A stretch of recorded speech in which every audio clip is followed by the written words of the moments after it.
Très bon début de journée à toutes et à tous. Bienvenue. Le président de la République, Alassane Ouattara, s'est entretenu hier au Palais Royal de Bruxelles avec Sa Majesté Philippe de Belgique, roi des Belges.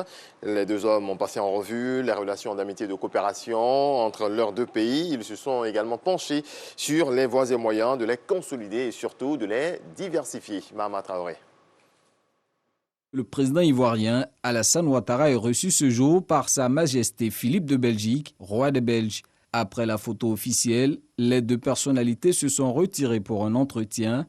Principal sujet abordé, le dynamisme des relations économiques entre la Côte d'Ivoire et la Belgique et les moyens de les renforcer par une diversification des axes de coopération. Deuxième fait marquant à l'agenda du chef de l'État ce mardi, cette rencontre avec la commissaire européenne aux partenariats internationaux, Jutta Urpilainen.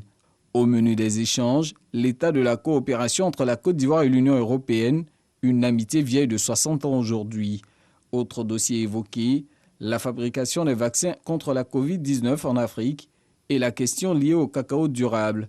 Jutta Urpilainen a annoncé au président Alassane Ouattara le soutien que compte apporter l'Union européenne à la fabrication des vaccins contre la Covid-19 en Afrique. Pour ce qui est du cacao durable, le chef de l'État a souligné à son hôte la nécessité de lutter contre la pauvreté des producteurs en leur octroyant un prix d'achat décent du kilogramme de cacao.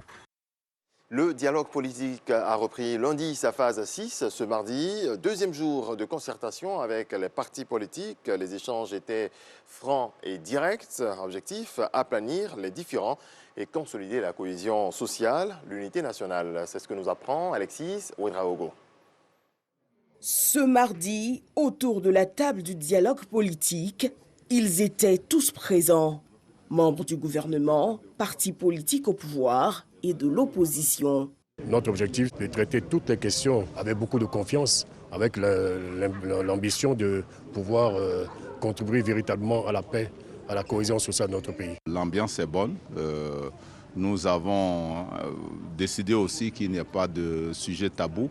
La contribution du dialogue à l'apaisement du climat politique, à la paix en Côte d'Ivoire, à la cohésion nationale doit être notable. Nous en avons tous conscience et nous discutons de sorte à trouver des points de consensus qui feront avancer les choses et répondre aux attentes des populations ivoiriennes. La reprise du dialogue ici est marquée par une volonté de chacun des participants qui est caractérisée par ce que l'on pourrait dire sans redondance la bonne volonté.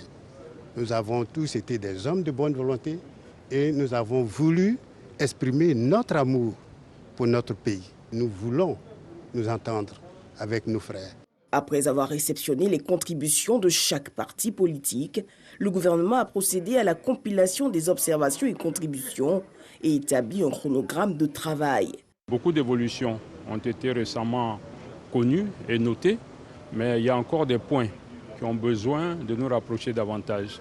Nous sommes donc engagés dans ce dialogue-là pour essayer ensemble, dans la réflexion, d'apporter des solutions, des commencements d'exécution, d'action. Ce dialogue-là prouve que nous sommes en train de réconcilier les fils et les filles de la Côte d'Ivoire parce que c'est ce que la population attend de nous. Nous abordons tous les problèmes, je crois que ça a déjà été dit, mais il est bon de le souligner sans aucun tabou. Alors évidemment, les débats peuvent être passionnels, mais nous essayons avec toujours de garder le sentiment que nous sommes des Ivoiriens, nous sommes des frères et que nous voulons arriver à trouver des solutions consensuelles. Présidés par le ministre de l'Intérieur, les débats de cette phase 5 du dialogue politique vont se poursuivre conformément à la volonté du gouvernement.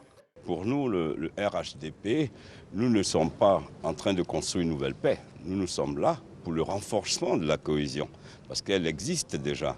Nous sommes là pour le renforcement de la paix et de la stabilité, parce que ce sont des points qui existent. Ceci étant, rien n'est parfait. Il faut toujours améliorer. Nos populations attendent que les responsables politiques puissent s'accorder sur des points peut-être qui divisent. Il y a donc une ambiance fraternelle parce qu'avant tout, avant nos appartenances aux sensibilités politiques, nous sommes des frères. On peut ne pas arriver à un accord dans l'absolu, Mais ce qui est important, c'est que ce qui nous oppose soit moindre et que ce qui nous rassemble, qui nous unit pour la Côte d'Ivoire soit plus important. Et c'est ça l'essentiel. Avec les partis politiques, la société civile est elle aussi engagée à ce dialogue pour renforcer la paix et l'unité dans le pays. Dans le reste de l'actualité en Guinée, le président du CNT, Dr Dansa Koroma, a reçu en audience une forte délégation du système des Nations Unies. Vincent Martin, le représentant des Nations Unies, a offert le soutien de l'institution qu'il représente en Guinée pour accompagner davantage le processus de transition. Et puis du football, la Ligue européenne des champions, 8e de finale, acte 1. Hier, Paris a battu le Real Madrid sur ses installations. Score final, 1-0. But de Kylian Mbappé au bout du temps additionnel. Match retour dans 2 semaines à Madrid. Dans l'autre position de la soirée, Manchester City a atomisé le Sporting Lisbonne 5-0. À suivre ce soir le choc Inter-Milan, Liverpool à 19h45 temps universel. Fin de ce rendez-vous de l'actualité. Merci à toutes et à tous de nous